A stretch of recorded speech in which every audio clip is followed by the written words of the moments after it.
कहानी की शुरुआत में हम एक एंडी नाम के आदमी को देखते हैं। एंडी को उसकी बीवी और बीवी के बॉयफ्रेंड के हत्या के जुर्म में कोर्ट में लाया गया होता है। यहाँ पर वो बताता है कि उसने ये हत्याएं नहीं किया है, पर उसके पास खुद को बेकसूर साबित करने के लिए कुछ भी सबूत नहीं होता है। तो एंडी को उम्र कैद की सजा सुनाई जाती है। फिर एंडी को शॉशैंक नाम के जेल में लाया जाता है। उसके साथ कुछ और भी कैदी होते हैं। शॉशैंक जेल को दुनिया का सबसे खतरनाक जेल माना जाता है। आज तक यहाँ से एक भी कैदी बच के भाग नहीं पाया है, और जो कैदी यहाँ से भागने की कोशिश करता है उसे सजाए मौत दे दिया जाता है। तो आज शॉशैंक जेल में नए कैदियों को लाया जाता है। तो यहाँ पर कुछ कैदी शर्त लगाते हैं कि आज के रात कौन सा कैदी सबसे पहले रोएगा। तो एक रेड नाम का कैदी एंडी पे शर्त लगाता है कि आज के रात सबसे पहले यही रोएगा, क्योंकि एंडी दिखने में काफी शरीफ और रईस खानदान का लगता है। फिर इन लोगों को अपने अपने सेल में बंद कर दिया जाता है। कुछ ही देर में रात होती है और एक नया कैदी फूट फूट के रोने लगता है। तो यहाँ पर गार्ड्स आकर उस कैदी को बहुत बुरी तरह से मारते हैं। अगली सुबह रेड एंडी की तरफ देखता है। एंडी ने रात भर चू भी नहीं किया था, तो रेड वो शर्त हार जाता है। इन लोगों ने शर्त में सिगरेट रखे होते हैं, तो रेड उसके शर्त में हारे हुए सिगरेट जीतने वाले को देता है। तभी एंडी भी ब्रेकफास्ट लाकर चुपचाप अकेले बैठ जाता है। जब वो खाने के लिए ब्रेकफास्ट की तरफ देखता है तो उसे उसके नाश्ते में एक कीड़ा मिलता है। तभी एंडी समझ जाता है कि अब से उसे हमेशा ऐसा ही खाना खा के यहीं पर ही रहना पड़ेगा। फिर उसकी मुलाकात होती है जेल के सबसे पुराने कैदी ब्रूक्स से। ब्रूक्स को इस जेल में आए हुए अब कुछ ही दिनों में 50 साल होने वाले थे। एंडी और ब्रूक्स एक दूसरे से बात करते हैं। एंडी को ब्रूक्स से पता चलता है कि अगर उसे जेल के बाहर से कुछ भी सामान अंदर मंगवाना हो तो ये काम रेड कर सकता है, जिसके लिए वो सामान के मूल्य से थोड़े ज्यादा पैसे लेता है। तो ये बात सुनते ही एंडी रेड से मिलने आता है। रेड एंडी से पूछता है, तुमने अपनी बीबी को क्यों मारा? तो एंडी बोलता है, मैंने उसे नहीं मारा। रेड बोलता है, यहाँ सभी यही बोलते हैं, सबके सब बेकसूर है। फिर एंडी उससे बोलता है, मैंने सुना है तुम बाहर से कुछ भी सामान अंदर मंगवा सकते हो, क्या मेरे लिए एक छोटी सी हथौड़ी मंगवा सकते हो? तो रेड बोलता है, हथौड़ी किस लिए चाहिए? कहीं किसी को मारने का तो इरादा नहीं है। एंडी रेड से कहता है, ऐसा कोई इरादा नहीं है, क्योंकि मेरा यहाँ कोई दुश्मन नहीं है।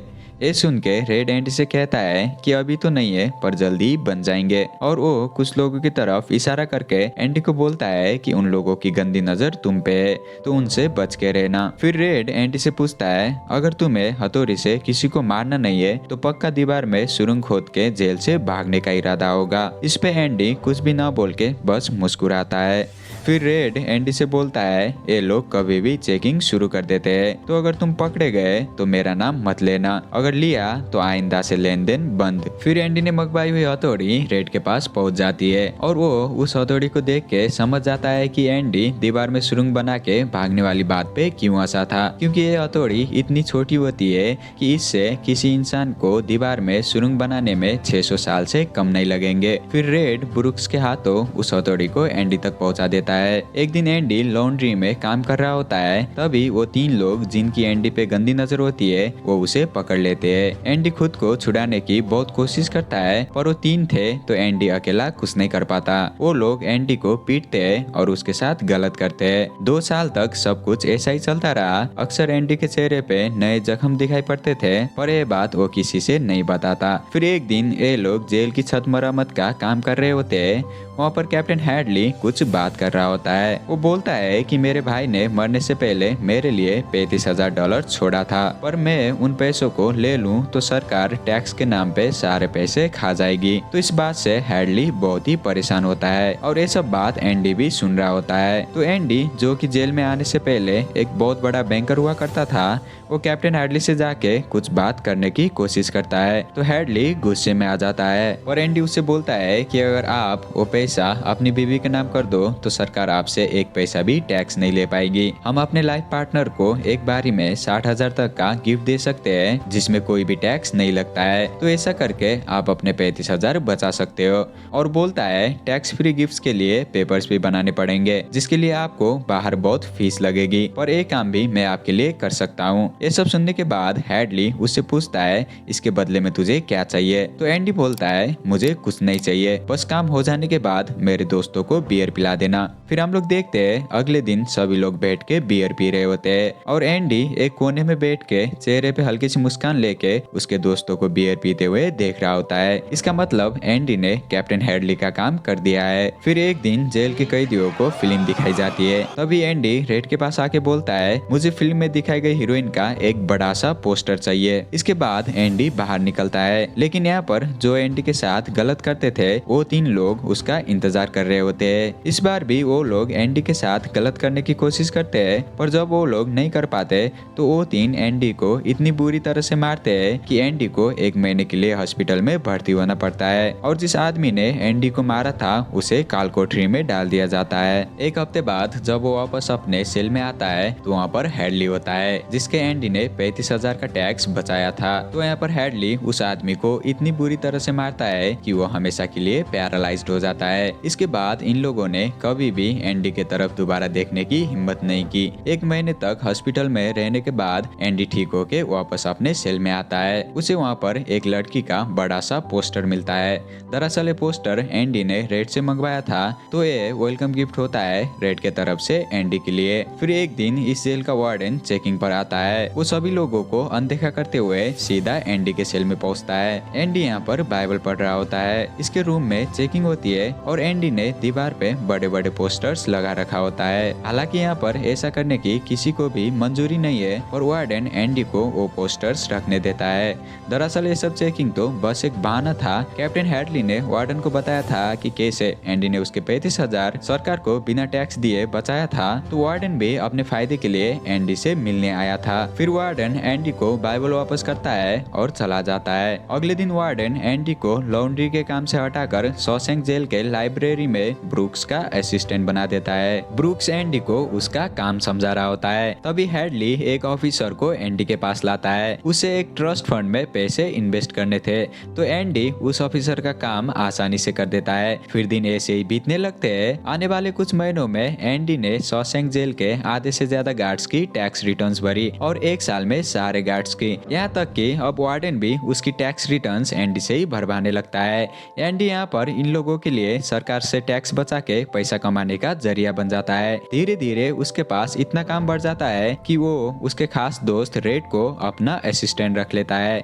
एक दिन एंडी और रेड बाहर बैठ के बात कर रहे होते हैं। तभी इन लोगों का एक साथी इनके पास आकर कहता है कि अंदर ब्रूक्स चाकू से किसी को मारने वाला है। ये सुनते ही ये लोग ब्रूक्स को रोकने के लिए आते हैं। तो ब्रूक्स कहता है, अगर मैंने ऐसा नहीं किया तो वो लोग मुझे यहाँ पर रहने नहीं देंगे। दरअसल ब्रूक्स ने जेल में 50 साल से भी ज्यादा वक्त बिता लिया था, तो अब उसकी सजा पूरी हो चुकी थी। तो अब वो जेल से रिहा होने वाला था, पर वो जेल से बाहर नहीं जाना चाहता था, क्योंकि अब उसने इतना वक्त यहाँ पर बिता लिया था कि उसकी पूरी दुनिया ही यही बन चुकी थी और जेल के बाहर उसका कोई अपना भी नहीं था। तो वो फिर से कुछ क्राइम करके जेल में ही रहना चाहता था, पर एंडी और रेड उसे समझा के रोक लेते हैं। फिर ब्रूक्स जेल से रिहा होता है। 50 साल जेल में बिताने के बाद उसके लिए बाहरी दुनिया पूरी बदल चुकी होती है। ब्रूक्स जब बच्चा हुआ करता था तब उसने एक गाड़ी देखी थी और अब वो उसके हर तरफ गाड़ियां ही गाड़ियां देख के हैरान हो जाता है।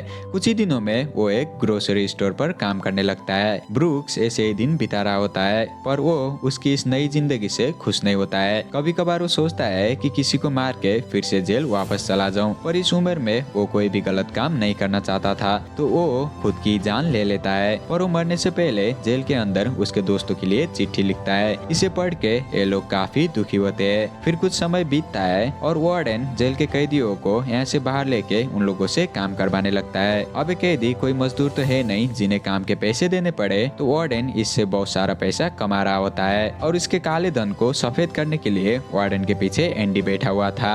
एंडी ने नकली कागजात बना के नकली इंसान को ही बना दिया जो कि इस दुनिया में एग्जिस्ट ही नहीं करता है। तो एंडी वार्डन के पैसे इन्वेस्ट करके सफेद करने से पहले उसे एग्जिस्ट ना करने वाले आदमी के अकाउंट में डालता है, ताकि बाद में अगर इस घोटाले का FBI को पता चल गया तो इसके लिए वो आदमी फंसेगा जो कि इस दुनिया में एग्जिस्ट ही नहीं करता।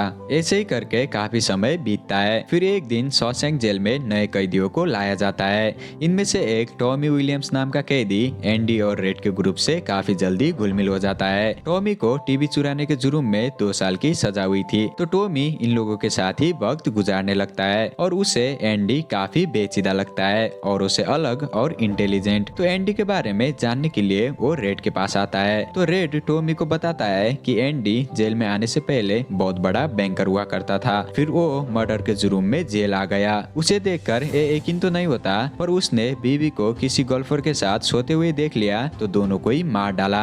ये सुनने के बाद टॉमी को कुछ बात याद आती है।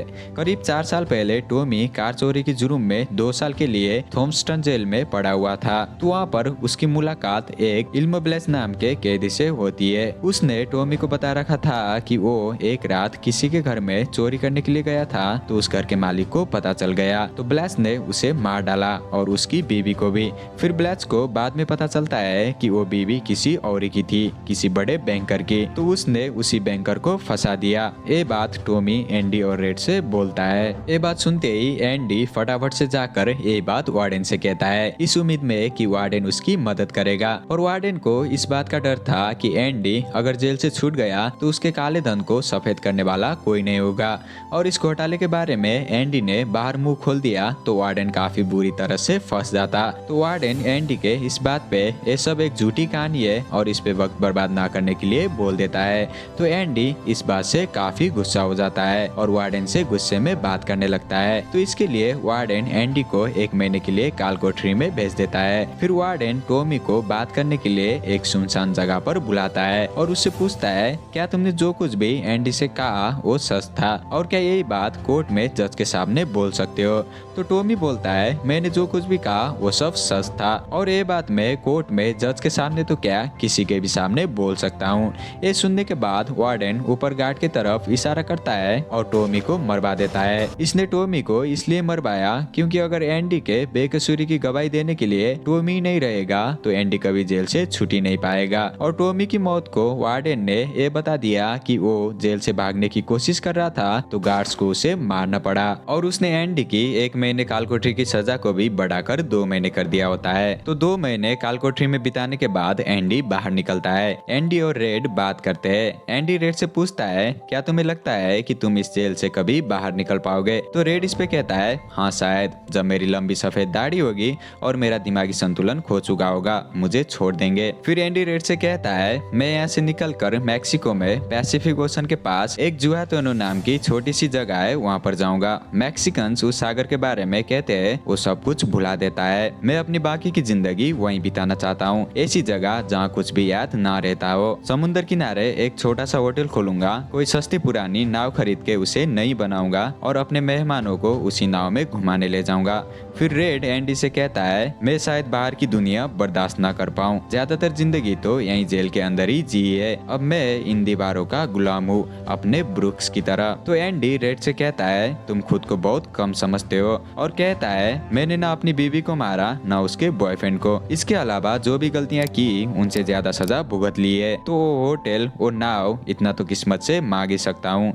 फिर रेड एंडी से कहता है, इतने झूठे ख्वाब देखना जानलेवा है, तुम अभी जहाँ पर हो यही सच्चाई है। तो एंडी कहता है, हाँ जानता हूँ यही सच्चाई है, पर ख्वाब देखने का फैसला हमारा है, जिंदगी का ख्वाब देखो या फिर मरने का। इतना कह के एंडी जाने लगता है, पर फिर अचानक से रुक के रेड से कहता है, अगर तुम ऐसे कभी बाहर निकले तो बॉक्सटन में एक बड़ी चट्टानी दीवार वाला खास मैदान है, जिसके उत्तर में एक ओक का बड़ा सा पेड़ है। उस दीवार के नीचे एक पत्थर रखा हुआ है जो आगे हर पत्थर से अलग दिखता है, उसके नीचे कुछ दबा है जिसे तुम्हें जाकर देखना है। तो रेड एंडी से पूछता है कि उस पत्थर के नीचे क्या है। तो एंडी कहता है, जाकर खोदना और खुद देख लेना, और इतना कह के वो यहाँ से चला जाता है। एंडी की ऐसी अजीब बातें सुन के रेड काफी परेशान हो जाता है। एंडी ने 20 साल जेल में सजा काट ली, जिसका जुर्म उसने कभी किया ही नहीं था। एंडी इतना टूटा हुआ लग रहा था कि कहीं वो कोई गलत कदम न उठा ले।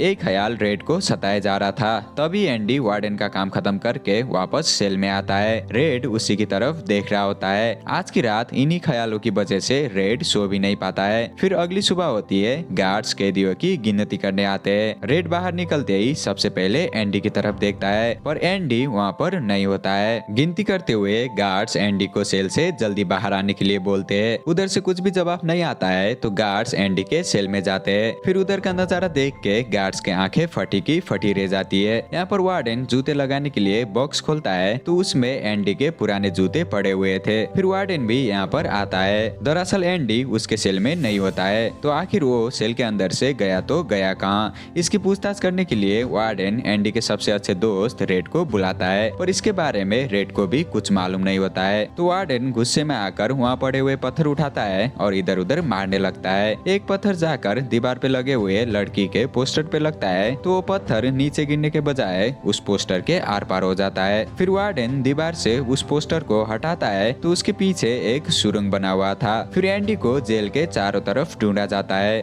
पर इन लोगों के हाथ लगे बस कीचड़ से लथपथ एंडी के जेल के कपड़े और पुरानी हथौड़ी जो घिसते घिसते बिल्कुल मुंह पर आ गई थी। जब एंडी ने पहली बार रेड से छोटी सी हथौड़ी मंगवाई थी, रेड को लगा था कि किसी इंसान को इस हथौड़ी से दीवार में सुरंग बना के भागने में 600 साल से भी ज्यादा लग जाएंगे, और एंडी ने इसी काम को 20 से कम साल में ही कर दिखाया। हर रात एंडी सबके सो जाने के बाद दीवार को खोदा करता था और सुबह दीवार से निकली हुई मिट्टी को मैदान में बिखोर दिया करता था। यही काम उसने 20 साल तक किया। एंडी जेल से भागने के एक दिन पहले जब वो वार्डन का काम कर रहा था, उसने बैंक अकाउंट्स की फाइल को अपने पास रख लिया और उसकी जगह पर नकली फाइल्स को रख दिया। वार्डन ने एंडी को उसके कपड़े लॉन्ड्री पहुंचा के उसके जूते भी चमकाने का काम दिया था, तो एंडी उसके कपड़े पहन के ऊपर से अपने पहन लेता है और वो जूते भी लगा लेता है। फिर जैसे ही रात होती है, एंडी उसने बनाए हुए सुरंग से होते हुए गटर के पाइप तक पहुंचता है। वो उस पाइप को तोड़ता है और उसी गंदे गटर के पाइप से होते हुए वो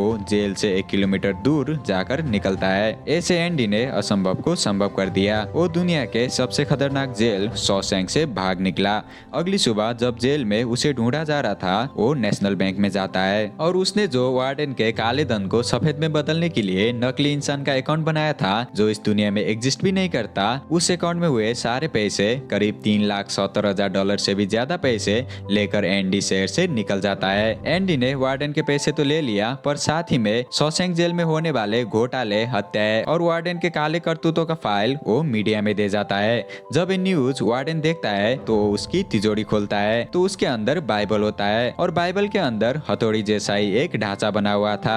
एंडी 20 सालों तक इसी के अंदर हथौड़ी को छुपाया करता था। ये सब देखने के बाद वार्डन का दिमाग काम करना छोड़ देता है और तब तक FBI भी इन लोगों को गिरफ्तार करने के लिए यहाँ पे पहुंच चुकी थी। एंडी ने वार्डन को इतने बुरे हालातों में फंसा दिया कि वार्डन गन को रिलोड करता है और खुद ही की जान ले लेता है। एंडी जिसने इंसानी गंदगी से भरे नाले में घुसकर वो आजादी हासिल की जिसका वो हकदार था, और एंडी पैसिफिक ओशन की तरफ चला गया। जेल में उसे जानने वाले लोग अक्सर उसी की बात किया करते। उसने नामुमकिन को मुमकिन बना दिया। कभी कभार रेड एंडी के न होने से उदास होता था, पर वो एंडी के लिए बहुत खुश था। फिर कुछ साल बीतते और अब रेड भी जेल से रिहा हो जाता है। उसे एंडी ने कही गई हर एक बात याद होती है। एंडी ने जिस जगह पर जाके कुछ दबी हुई चीज को देखने के लिए कहा था, रेड वहाँ पर पहुँचता है। उसे वहाँ पर हर पत्थर से अलग दिखने वाला पत्थर मिलता है। उसके नीचे एंडी ने रेड के लिए कुछ रखा होता है। उसमें कुछ पैसे होते हैं और रेड के लिए एक चिट्ठी होती है जिसमें एंडी ने लिखा था, अगर तुम इतनी दूर आ ही गए हो तो थोड़ा और दूर आ जाओ। शहर का नाम तो तुम्हें याद ही होगा। मैं तुम्हारा इंतजार कर रहा हूँ और याद रखना, उम्मीद ही जिंदगी है। उम्मीद हमें कभी मरने नहीं देती। ये पढ़ते ही रेड मैक्सिको में पैसिफिक ओशन के पास एक जुआतोनो नाम की छोटी सी जगह के लिए निकल जाता है। जब वो वहाँ पर पहुँचता है तो समुद्र किनारे एंडी उसकी पुरानी बोट को चमका रहा होता है। एंडी रेड को देखता है। ये लोग एक दूसरे से मिलके बहुत ही खुश होते हैं और इसी के साथ एक कहानी यहीं पे एंड होती है। और तुम याद रखना, उम्मीद ही सब कुछ है। मैं उम्मीद करता हूँ कि तुम्हें ये वीडियो पसंद आई होगी और उम्मीद करता हूँ कि हम दोबारा कभी फिर से मिलेंगे।